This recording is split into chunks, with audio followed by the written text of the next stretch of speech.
철학자 산타냐라는 분은 여러분 잘 기억하는 말을 했습니다.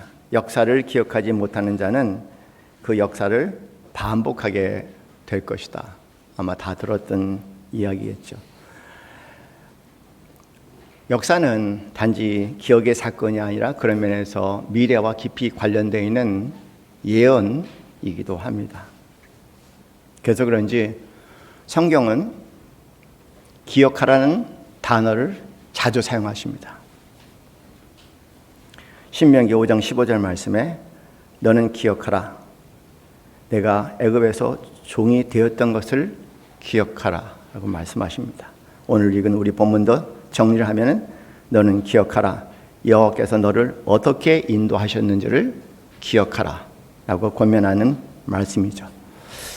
예수님께서 가르치시고 행하시고 또 제자들에게 권면하시면서 이것을 행하라.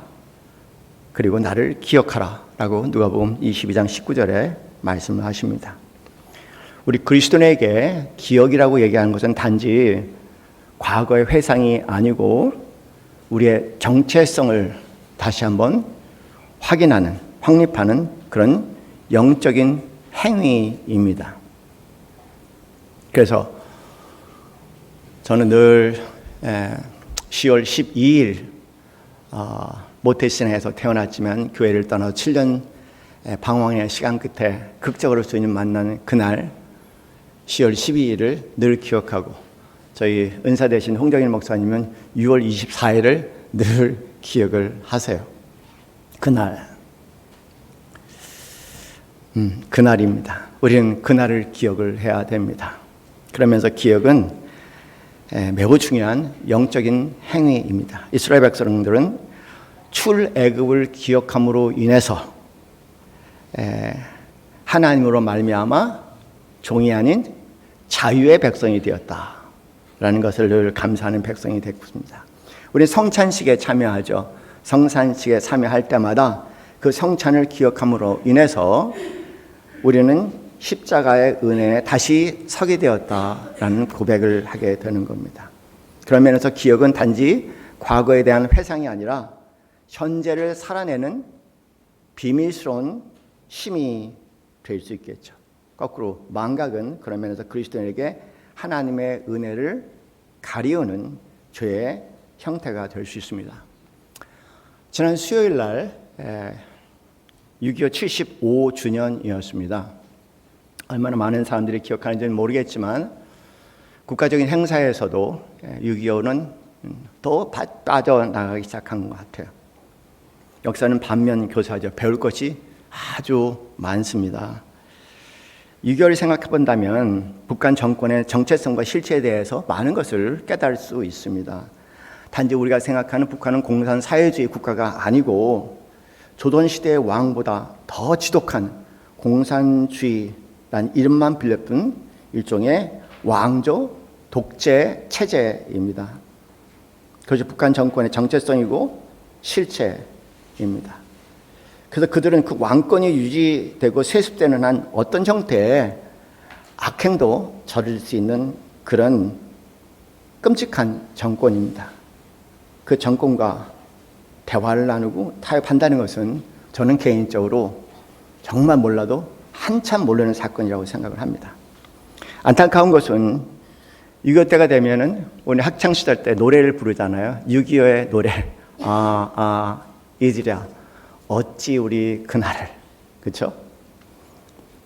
여기 아마 3분의 2는 글쎄 3분의 1은 반은 기억을 할 수 있는 6.25의 노래일 것 같습니다. 그런데 저는 이제 외국 생활을 오래 했기 때문에 그런 변화들이 있었는지 몰랐는데 김대중 정권이라든가 노무현 정권이 10년 동안 이 6.25의 노래가 금지곡이 됐다는 것은 참 깜짝 놀랄 사건인 것 같아요. 그런 적이 있었구나. 그래서 어디에서도 부를 수 없는 노래였고 당연히 학교에서는 절대 가르치면 안 될 그런 금지 곡이었습니다.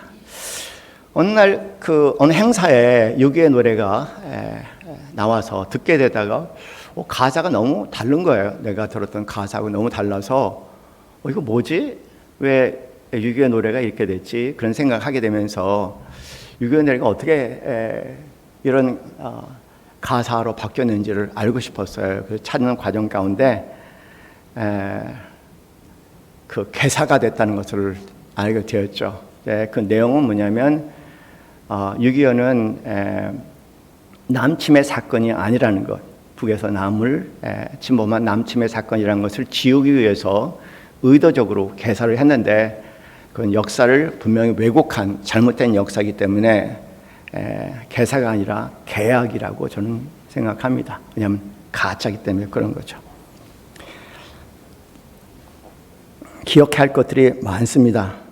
많은데 그 중에 또 기억해야 할 것은 뭐냐면 한국 선교사들이, 한국의 외국 선교사들이 와서 일궈낸 그 업적, 오늘의 한국은 단지 한국 사람에 의해서 만들어진 나라가 아니라 그 선교사들의 희생과 헌신, 그들의 지혜, 그리고 그리스도 안에 사명 안에서 만들어진 이 국가의 덕이라는 것을 우리가 깊이 생각해 보면서 돌아봐야 할 것 같아요.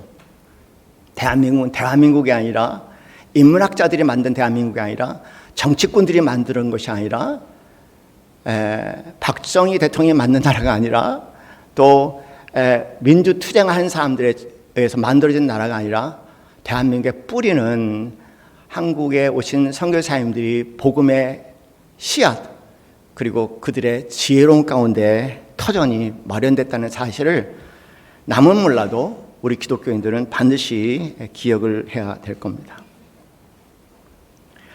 기독교 선교사님들이 이 땅에 오셔서 세운 많은 학교들을 기억하지 못한다면 지금 우리가 누리는 이 문해력, 그 다음에 여성교육, 인권, 그 다음에 의료복지, 자유는 까딱하면 서양 문명의 문물의 덕분이라는 착각을 하게끔 되어 있다는 거예요.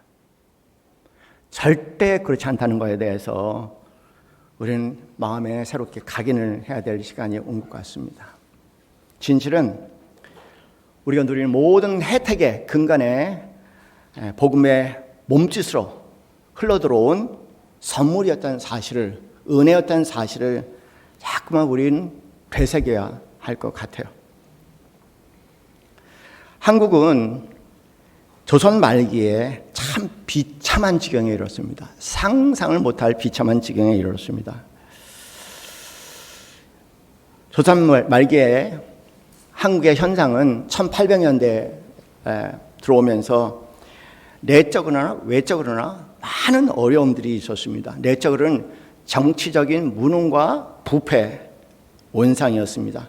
세도 정치와 양반 중심의 부패한 처세로 인해서 백성들은 대부분의 사람들은 극도의 피폐한 삶을 살고 있었습니다. 온갖 신분 제도는 인간을 수단과 그 다음에 자기 유익의 방편으로 물건답지 못하는 그런 인간관을 가지고 있었습니다. 경제적으로는 말할 수 없는 고통 가운데 있었어요. 그래서 조선시대 말기에 그 유명한 삼정문란이라는 것, 삼정문란, 세금 정책을 얘기하죠. 전정, 밭에 세금을 물리는 것. 그런데 밭이 있어서 소작이 있는 사람들에게 세금 물리는 것은 이해할 수 있는 얘기지만 밭이 없는 사람에게까지도 세금을 물려서 말 그대로 자살을 해야 되는 입장까지 감옥에 와서 그 고문을 당하느니 차라리 자살하겠다는 그런 사건들이 일상적이었습니다. 군정, 군대에 가는 대신 세금을 내는 거죠. 16세부터 64세까지 다 군인 징집 대상이었습니다. 전쟁은 없었어요. 그러나 계속 군정을 내야 했습니다. 문제는 뭐냐면 죽은 사람까지도 군정을 내야 하니 여러분 만일 내지 않으면 감옥에 들어가서 두 고문을 당해야 되는 거예요. 어떻게든지 짜낼 수 있을 때까지 고문을 합니다. 환곡, 춘공기에 보릿고개라고 얘기하잖아요. 얼마나 어려운 시기입니까? 여러분 여기 보릿고개 기억하시는 분 계실 거예요. 그죠? 보릿고개. 저도 보릿고개 끝마무리를 경험한 것 같아요. 그래서 보릿고개는 압니다. 그 보릿고개 때 이제 국가에서 창고에 털어서 백성들에게 이제 나눠주죠. 그리고 수수 때가 되면 환곡 다시 걷어들이는데 환곡률은 40에서 50%니까 참 말 그대로 도둑놈이 정부 조선이었습니다. 너무나 참담했습니다. 선교사님들이 1960년대 조선시대에 와서 봤어요. 봤더니 남자들이 일을 안 하더라는 게 너무 남자들이 게으르더라는 겁니다. 그 여성들만 뼈 빠지게 밭에 가서 일을 하는 모습을 목격합니다. 오늘 우리도 이제 이런 아주 동남아시아의 어려운 나라에 가면은요, 남자들은 띵까띵까 대부분 놀고요, 여성들이 거의 다 일을 합니다. 필리핀도 그렇고. 왜 일을 안 하는지 선교사님들이 조사를 해봤어요. 그랬더니 일을 해봤자 소용이 없는 거예요. 이런 삼정의 문란으로 인해서 조금이라도 뭔가 가지고 있으면 어떻게 알고 그걸 쪽쪽이 다 빼가니까 열심히 해봤자, 엑스트라 돈을 모아봤자, 만들어봤자 결국 다 뺏겨버리고 마는데, 여러분, 우리가 만약에 그런 상태에 있으면 일하고 싶은 동기가 생기겠습니까? 차라리 안 뺏기고 마음 편하게 살지, 뺏기고 속상해 사는 것보다는 그게 낫지 않아요? 그것이 조선 말기에 1800년대 한국의 현실이었습니다.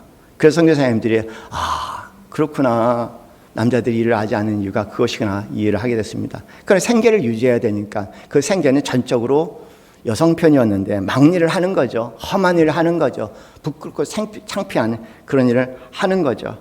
남성들은 그런 남존여비 사상에서 그런 거 할 수 없지만 여성들은 허락이 됐나 봐요. 말 그대로 여성들은 말 그대로 가정의 사회에 노예화된 그런 현장들을 선교사님들이 보기 시작했습니다. 외세의 침략은 그렇죠. 대항군의 쇄국 정책으로 인해 갖고 외국 문물을 하나도 받아들일 수 없는 그런 상태에서 조선은 무너져가고, 그다음에 조선의 정체성과 모든 것들은 무너져가는 그런 상황이었습니다. 당시의 선교사님들의 보고에 의하면은요, 일본이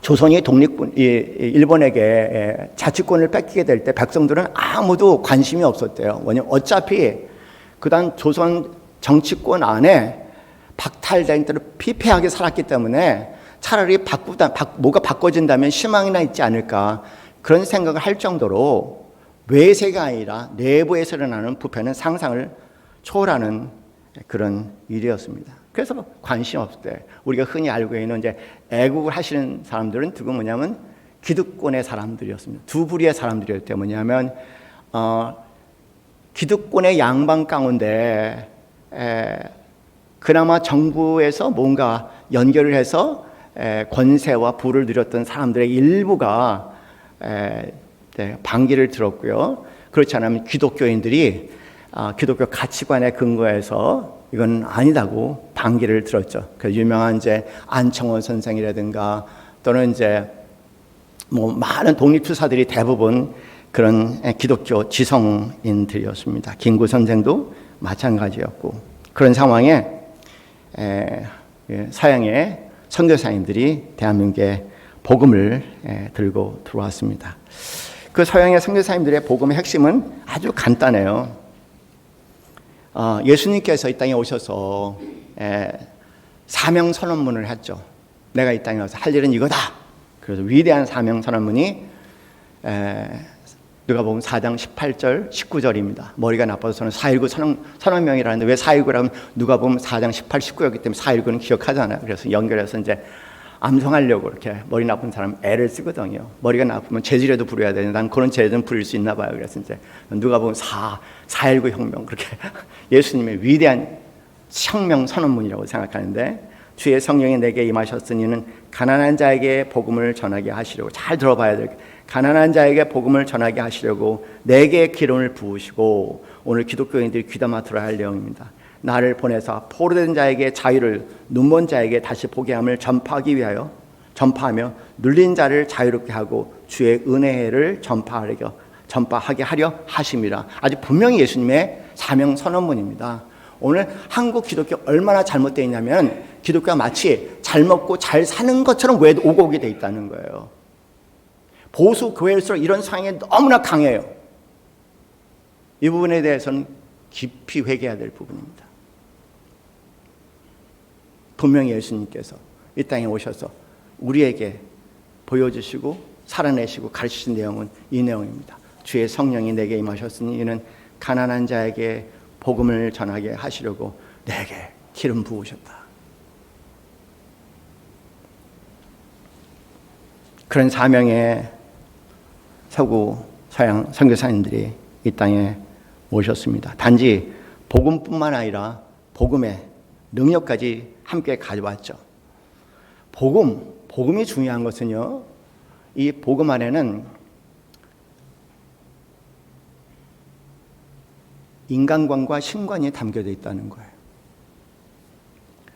이 복음 안에는, 말씀 안에는 모든 인간은 하나님의 형상을 가지고 있는 존재로서 모든 인간은 하나님 앞에 동등한 존재라는 것을 선포하죠. 그것이 인간관입니다. 늘 기억해야 할 것 같아요. 그런 인간관과 예수님의 사명 선언을 가지고 선교사님들이 이 땅에 오셨습니다. 그리고 그 사명관의 근거에서 평등 사상, 인간 존엄성, 자유, 책임, 그리고 개개인의 소명 의식이라는 것을 불어넣기 시작했습니다.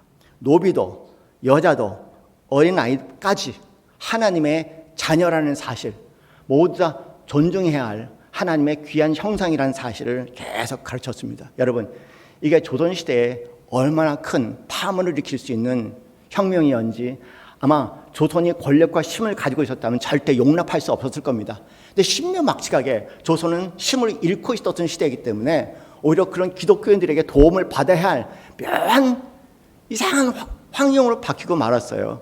그래서 이것이 전파되기 시작을 했습니다. 고아, 과부, 나그네, 가난한 자, 억압받은 자의 하나님심을 계속 선교사님들은 선포하면서 교육, 의료, 인권, 복지의 구체적인 장들을 하나하나 구현해 내기 시작했습니다. 두 가지 사건이 기억이 나요. 저희 장모님을 모시고 가다가 목동 이대병원을 가는데 거기에 가면 동상이 있습니다. 입구 딱 들어가면 동상이 있는데 최에스터라는 여자분이 계세요. 그리고 자그마한 기념관이 있습니다. 그래서 저는 이제 저랑 집사람이랑 저랑 장모님을 셋이 가면은 이제 어떤 때는 저 혼자 나와서 거기서 기도를 해요. 쭉 바라보면서 기도를 하는데 참 놀라운 사건인 것 같아요. 황여대 양반집에서 최에스터는 태어났습니다. 소위 조선시대 개화파에 속했던 양반이에요. 그래서 일찍 교육을 시켜야 한다고 생각해서 서울로 보내서 영어 교육을 시켰습니다. 그리고 영어 교육을 받는 중에 또 하나님 말씀을 접하고 또 선교사님들도 복음을 듣고 열심히 성경 공부하는 모습이 참 사랑스럽고 영리하다는 생각이 들었나 봐요. 그 중에 한 선교사님, 로제타 홀이라는 선교사님이 봤습니다. 얘를 내가 안식년으로 미국으로 들어가게 될 때 한국 최초의 여자 의사로 만들겠다. 작정을 하고 데려갑니다. 부모님께 가서 기쁜 소식을 전한 거예요. 그 엄마, 아빠, 로제타 홀 선교사님이 나를 한국 최초의 여자 의사로 만들기 위해서 당신 미국 갈 때 데려가겠다는 이야기를 합니다. 굉장히 기뻐하셨죠. 그런데 아빠의 얘기가 뭐냐면 결혼을 하고 같이 가라는 조건이었습니다. 그래서 이제 돌아가서 로제타 홀 선교사님께 아빠가 이러이러한 조건을 걸었습니다. 그랬더니 로제타 홀 선교사님이 마침 내가 좋은 청년이 있는데 네가 갈 때 너의 큰 힘이 될 수 있는 청년을 소개해 주겠다고. 그런데 그 청년은 누구냐면은 일종의 아주 하층 출신의 청년이었어요. 그 로제타 홀 선교사님이 이렇게 지방 수련회를 가게 되면은 이제 의료 봉사로 가면은 당나귀를 타고 가는데 그 당나귀를 이제 항상 끌고 다니는 그런 청년이었어요. 근데 믿음이 굉장히 좋은 청년이고 정말 괜찮은 청년이었나 봐요. 그 형제를 얘기하니까 맨 처음에 당황스러워했는데 만나보고 얘기하자. 그렇게 하고 그 청년을 만납니다. 신분으로 얘기하면 당시 조선시대는 상상을 할 수 없는 신분 차이죠. 정말 지금 우리는 상상을 할 수가 없어요. 그런 일이 가능하다는 게. 근데 그 청년을 만나보니까 정말 하나님을 사랑하더라는 거예요. 그리고 이 청년의 마음이 내가 알고 있는 조선 고의 대작들의 아들들하고는 전혀 다르다는 겁니다. 정말 이 사람은 나를 사랑한다는 사실, 하나님을 사랑하는 것만큼 나를 사랑한다는 사실을 확신을 갖게 됩니다. 다시 부모에게 찾아가서 제가 만났다고 이런 분이라고 얘기를 했죠. 그랬더니 집에서 난리가 났죠. 말도 안 되는 얘기다. 이거는. 그랬더니 그런 얘기를 합니다. 이분은 하나님을 사랑하고 그 당시에 그 부모님도 하나님을 알게 됐고요. 하나님을 사랑하고 이분은 이런 분입니다. 그에게 아무 얘기를 못하고 그래? 그러면 결혼해라. 결혼했어요. 그리고 선교사님과 함께 미국으로 가서 그 긴 의학 공부를 했습니다. 지금 생각하면은 사실 기초교육도 제대로 되지 않은데 우리 한국에 고급 교육을 배도 가서 의대를 공부하는데 얼마나 힘들겠어요. 그런데 영어도 뭐 사실 얼마나 우리는 어렸을 때부터 영어를 배우잖아요. 응? 그 영어 실력을 가지고 의대를 공부하는 게 얼마나 정말 힘들게 공부했나 봐요. 열심히 영악하긴 영악했던가 봐요. 남편은 돈이 부족해 갖고요. 그렇게 일을 열심히 했대요. 결과적으로 졸업 몇 개월 앞두고 남편은 폐결핵으로 죽게 되는, 그리고 의사가 된 후에 인턴 레지던트 과정을 거치고 그리고 미국에 남아있어서 될 수 있는 상황에 한국으로 다시 나와서 36의 젊은 나이에 하나님의 부름을 받게 됩니다.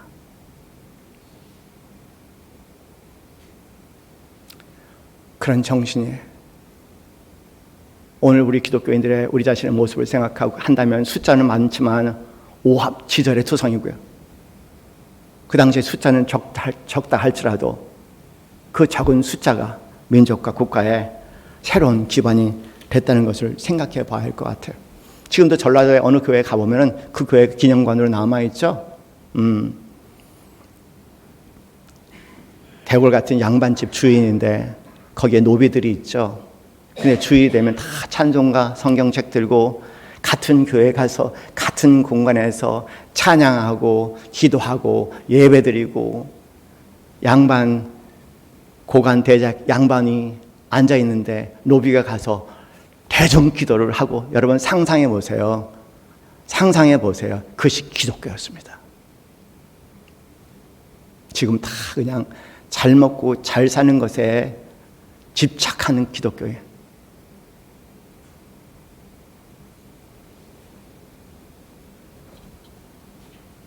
선교사님이 땅에 오셔서 제일 먼저 한 것이 여성 교육 아니겠습니까? 그리고 얀센시병이라고 우리에게는 문둥병이라고 얘기하는 그분들을 위해서 그냥 같이 사셨어요. 그게 기독교예요. 그것이 예수님의 사명을 그대로 담고 살아가는 사람들의 모습입니다. 오늘 우리의 모습을 보면 우리는 정말 개혁해야 할 기독교의 모습인 것 같아요.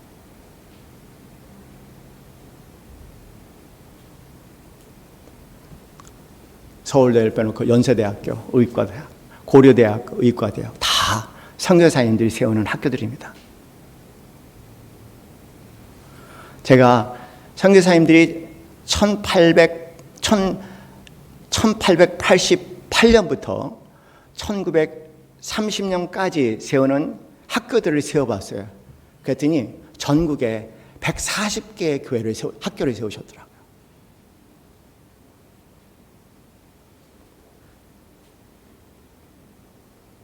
거기에서 모든 인간은 하나님의 형상을 가진 남자, 여자, 노소 관계없이 다 하나님 앞에 귀한 존재라는 것.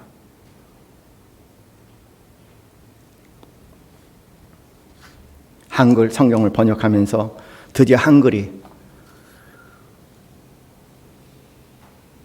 민족의 언어로 고착되는데 결정적인 역할을 했죠. 민족운동과 민주주의를 위해서 얼마나 애를 썼는지 몰라요. 3.1운동의 70% 이상이 기독교인이었습니다. 전체 숫자에 비한되면 그렇게 많지 않은 상황 가운데서 거의 3.1운동에 참여했던 사람들의 70%가 기도였고 오로지 교회만이 일본의 핍박의 대상이 됐습니다. 독립선언서 33명 중에 16명이 기독교인이었고 나머지들은 이분들의 권유에 의해서 참여한 그런 사람들입니다. 복음은 단지 복음이 아니라 죽어서 천국 가는 것이 아니라 이 땅에 희망이 되었습니다. 불교와 유교의 문화 속에 업보, 네가 과거에 지은 죄 때문에 그런 거야. 다 힘들어 죽겠는데 힘든 것마저도 네가 과거에 지은 죄 때문에 그런 거야. 뒤집어 씌우기 작전, 업보. 그냥 살아, 체념.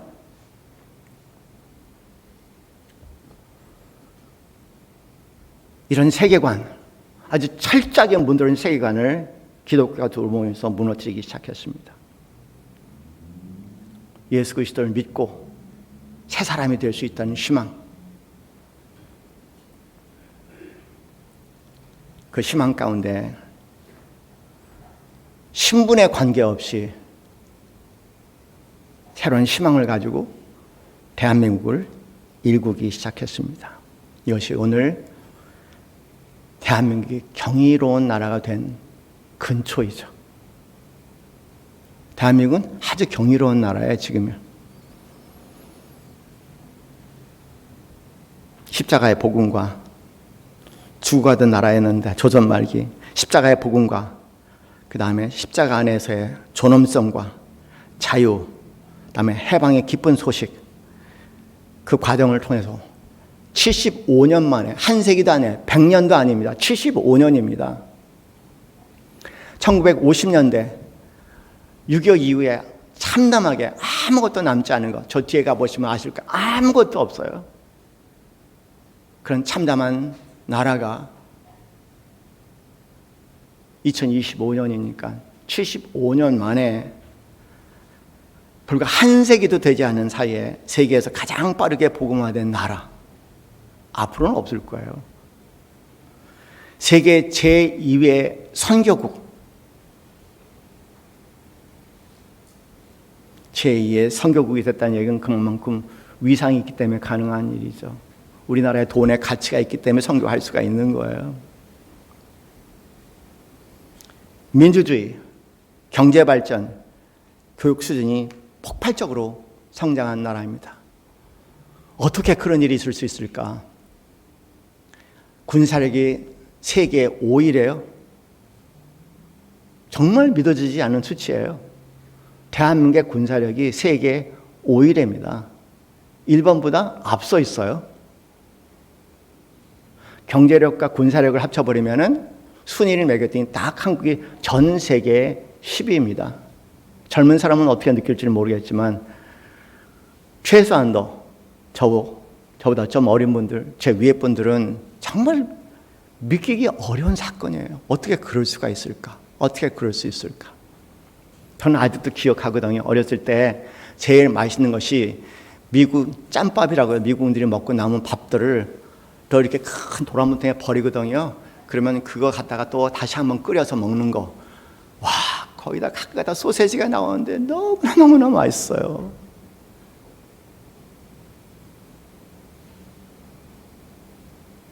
상상이 되니까. 나는 그냥 모르겠어요. 젊은 세대는. 저는 그냥 내가 힘들고 어려우면 다 그냥 한 60년 전을 돌아보면은 너무 감사하다. 너무 감사하다. 그럴 정도로 그 격차는 상상을 초월합니다. 그것은 기독교입니다. 기독교 없는 대한민국은 상상할 수 없어요. 그런 부분에서 여러분 분명한 정체성을 갖고 누가 뭐를 얘기해도 그럼 다시 공부하셔야 돼요. 한국의 선교사를 공부하면서 그분들이 오셔서 그 50년 동안 한국의 근처 밑바닥부터 완전히 직영을 해버리는 그런 놀라운 일들, 거기에서 뿌려진 씨앗들이 오늘 같은 번영한 나라가 됐다고 생각할 때 우리는 두 가지 부분을 생각해야 됩니다. 배은망덕한 삶은 하나님이 제일 싫어하는 삶이에요. 배은망덕. 저는 박정희 대통령도 아니고 민주화 운동을 했던 그 누구도 아니고 오늘 대한민국이 될 수 있었던 것은 그들이 뿌린 복음의 씨앗에서 자란 결과물이라고 저는 확신하는 사람입니다.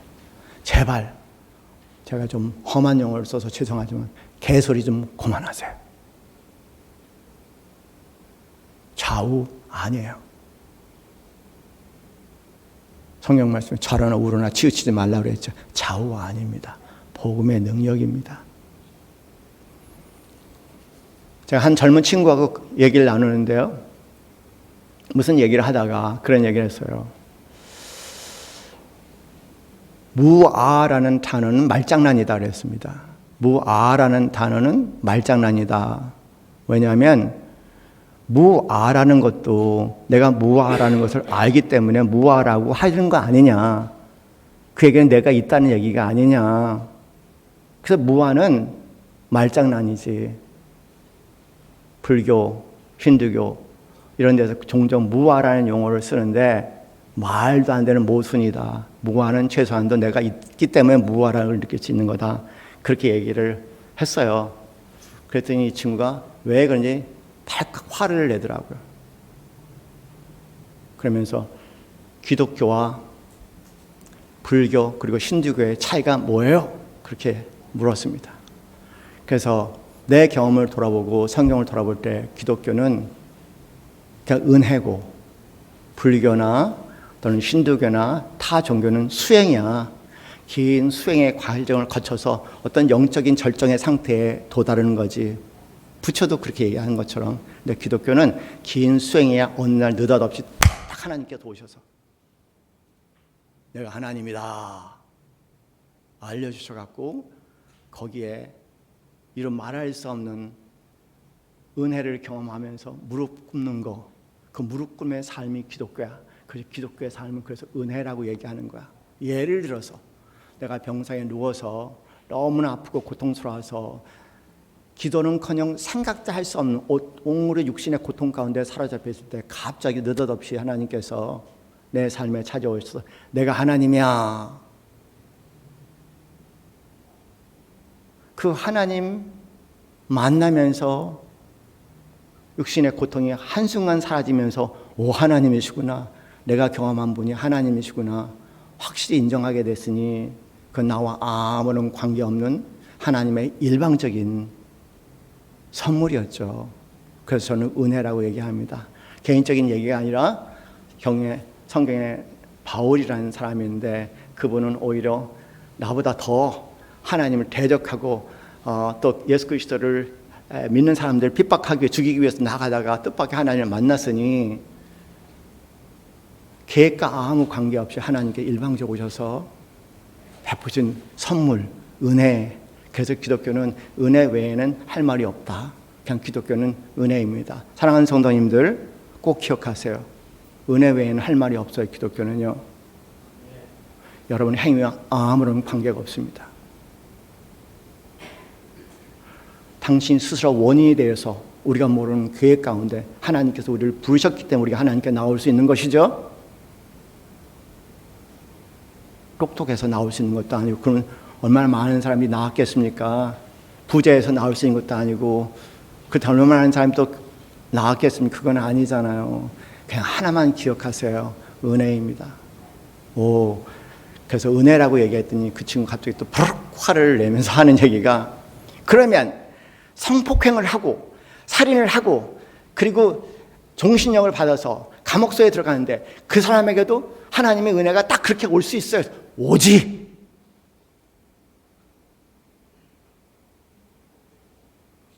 오지. 그렇게 얘기했어요. 그런데 그 사람이 그 하나님의 은혜를 경험하고는 이럴 거야. 그전에 내가 뭘 잘못했는지도 몰랐는데 내가 큰 잘못을 했구나. 나로 인해서 그 가족들이 얼마나 큰 고통을 당했고 그 사람이 얼마나 큰 고통을 당했을까? 아마 무릎 꿇고 기도하기 시작할 거야. 그걸 사람들 붙잡고 하나님 만나라고 얘기할 거야. 왜냐하면 내가 그 하나님이 내 삶에 오시기 전에는 나는 이렇게 살았었는데 이거는 삶이 아니지.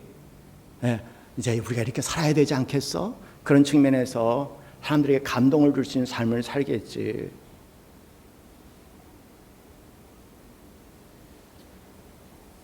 그 친구 얘기가 그런 얘기야. 그렇군요. 뭔가 마음에 큰 감동을, 그렇군요. 맨 처음에 생각은 그렇게 하나님이 그 사람의 임해서 은혜를 줬다는 것이 부당하지 않아요. 막 이렇게 항의하고 싶었는데 그 사람이 변한 삶을 보니까는 그거 굉장히 좋은 일이네요. 그거 굉장히 좋은 일이네요. 그래요. 제가 이 예를 마지막으로 이번에 말씀드린 이유는 다른 데 있는 게 아니에요. 조선 말기가 그랬습니다. 말 그대로 그 사람은 성폭행을 하고 사람을 살인했을지 모르지만 조선 말기의 정권과 세도가들과 양반들은 말 그대로 공공연하게 사람들을 잡는 사람들이었습니다. 그 사람들을 변화시키는 게 선교사님들이 오셔서 복음을 전하고 복음 안에 많은 학교들을 세우면서 아무도 모르는 헌신의 일들을 통해서 오늘 대한민국이 된 거죠. 우리는 잊지 말아야 됩니다. 잊지 말아야 됩니다. 잊지 말아야 됩니다. 광복, 만약에 기독교 없었으면 북한으로 당연히 흡수됐을 겁니다. 당연히 흡수될 겁니다. 6.25 미군이 참전하지 않았다면 우리는 당연히 북한에 두고 말아줄 겁니다. 남한 군인 전사자가 67만 명이래요. 미군 군인 전사자들과 부상자들 그리고 영혼이 후유증으로 인해서 재생활을 못하는 사람 숫자가 18만입니다. 그런데 18만이 아니라 그 부모님들을 생각하고 형제들을 생각하면 여러분 그 숫자는 18만이라 그건 70만이 넘기 시작합니다. 방어해야 할 아무런 의미가 없는 나라, 정말 아무런 의미가 없는 나라였어요. 방위 조약이 맺어진 나라도 아닙니다. 이미 에치신이라는 그런 정책을 발표해서 우리는 한반도와 그리고 대만은 보호하지 않고 오로지 오키나와와 일본까지만 우리의 방어선이라고 얘기했던 그런 상황에 미국이 전혀 개입해야 할 이유가 요만큼도 없는 나라에 이 나라의 자유와 민주를 위해서 그렇게 고귀한 젊은이의 생명들, 우리잖아요. 우리는 조금이라도 뭔가 힘이 있다고 생각하면 어떻게든 내 자식 막 군대에서 빼내려고 하는 정말 못된 나라예요. 아주 못된 사람들입니다. 그런데 거기는 대통령 아들, 장군 아들들 와서 전사하는 데들 다 내보냈어요.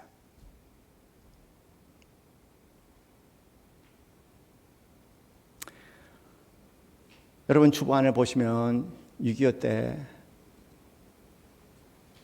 미국 군인들이 와서 어떤 희생을 했는지에 대한 내용이 담겨져 있습니다. 이건 내가 쓴 것이 아니고요. 은사님, 참 그 은사님은 정말 존경스러운 은사님이에요. 전라도 한평에서 자라시고 목포중학교 목중을 나오시고 광주에서 승인고등학교를 나오시고 말 그대로 철저하게 전라도 분이신데요. 가장 전라도에서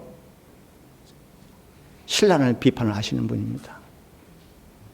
대한민국은 이게 필요해요. 내가 어느 동네 출신이 문제가 아니라 아닌 것은 아니라고 얘기할 수 있는 것이 복음의 능력 아니겠습니까? 그분에게 누가 보낸 거를 저한테 보내셨어요. 그래서 여러분 한번 보시고 그 가족을 위해서 감사하고 가족을 위해서 기도하셨으면 좋겠습니다. 다시 한번 말씀드릴게요. 우리 개인의 삶도 그렇잖아요. 저는 그래 지금도요.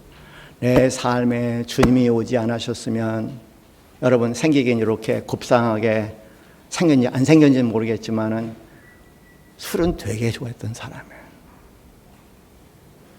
김포란 동네에서 금지령이 떨어졌어요. 제가 오면은 깽판 돈다고. 몇 번 잔치집에 가서 깽판을 놨더니 김포에서 금지령이 내렸던 사람입니다. 접근 금지령. 저 예수 믿지 않았으면요 오래전에 골로 갔을 거예요.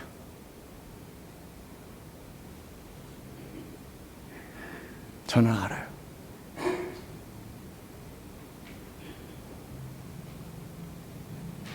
제 은사님도 그런 얘기 하시대요. 중독자가 갑자기 어떤 은혜를 경험하고 끊을 수 없는 중독을 딱 끊어버리는 그런 사건들을 제가 경험하면서 그런 얘기를 했더니 제 은사님이 뭐라고 하냐면 뭐 다른 얘기 할 거야? 내 얘기네. 나는 그냥 술이 땡기는 몸이래요. 그냥 술이 땡기는 몸이래요. 그런데 2월 24일 날 예수님께 딱 오셔서 그날부터 한 번도 술 한 방울 댄 적이 없다는 겁니다. 여러분, 개인적인 얘기가 아니라 복음이 대한민국을 쳤을 때 일어날 수 있는 기적이라는 것을 말씀을 드리고 싶은 거예요. 그날이 다시 회복되기를 우리 간절히 개인적인 차원이나 국가적인 차원에서 우리가 기도해야 될 것 같아요. 정말 그렇습니다. 답이 없어요. 예수밖에는요. 응? 정말요. 목숨을 내놓고 제가 얘기할게요. 목숨을 바쳐서 얘기하라면 예수에는 답이 없어요. 찾지 마세요. 다른 데서 제발. 없어요. 다 거짓말이에요. 가짜 거짓말이에요. 오로지 예수밖에 없어요. 답이.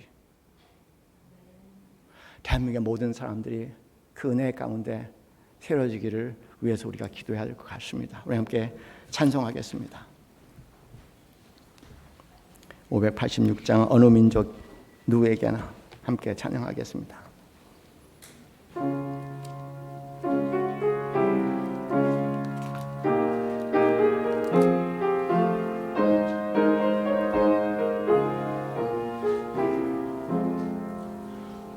어느 민족 누구게나 결단할 때에 있나니 참과 거짓 싸울 때에 어느 편에 설 건가.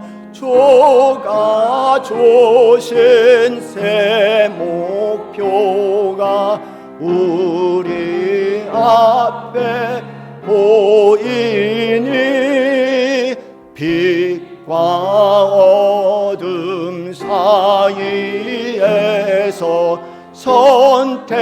선택하며 살리라.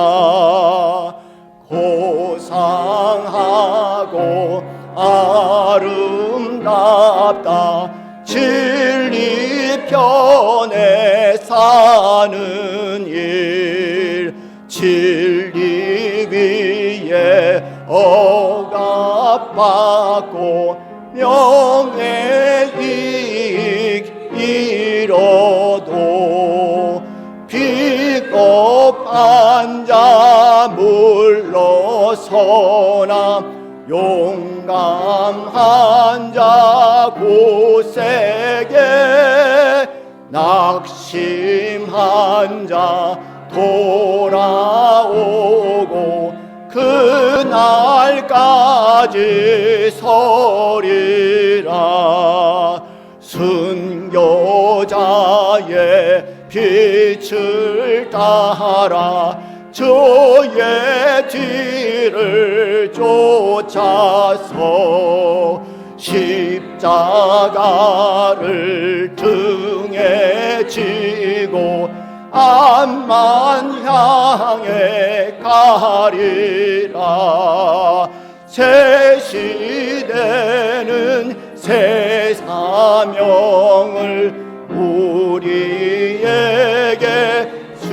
주시니 진리 따라 사는 자는 전진하리 언제나. 비록 성하여도 진리 더욱 강하다. 진리 따라 살아갈 때 어려움도 당하리. 우리 가는 그 앞길에 어두운 장막 덮쳐도 하나님이 함께 계셔 항상 지켜주시리.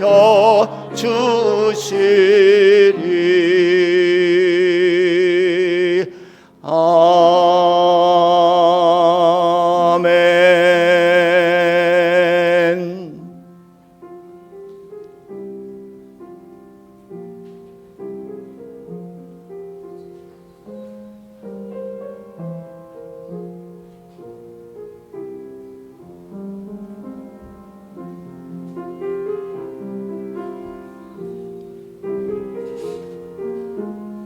양심을 회복하는 교회와 국가가 되게 하옵소서.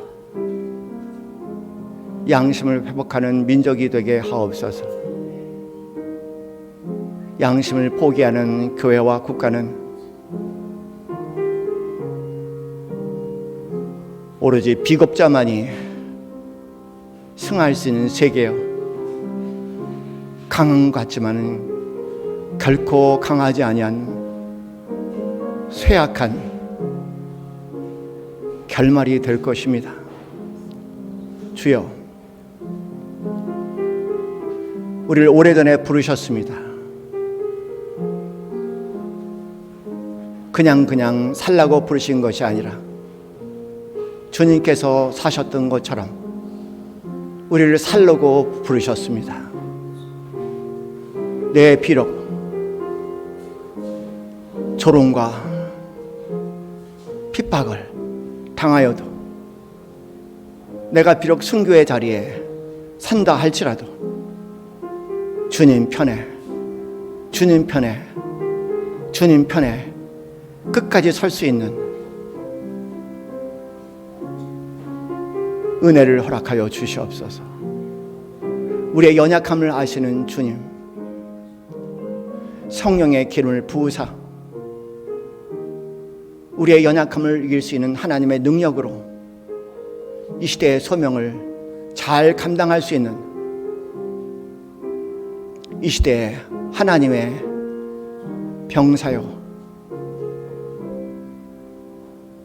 하나님의 순교자들 될 수 있도록 하나님, 우리를 불쌍히 여겨주시고 이 민족과 자손들을 불쌍히 여겨주시고 그 은혜를 허락하여 주시옵소서.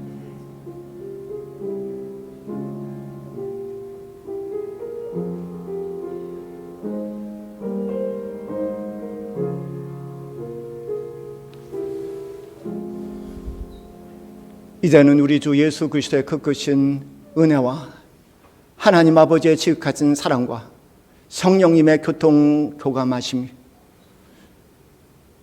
도마의 고백처럼 우리도 예수와 함께 죽으러 가자, 그 고백 속에 내가 이 시대에 감당할 작은 사명을 온전히 감당하기 소원하는 이 자리에는 하나님 모든 자녀들 머리 위에 지금부터 영원까지 함께 있기를 간절히 축원하옵나이다. 아멘.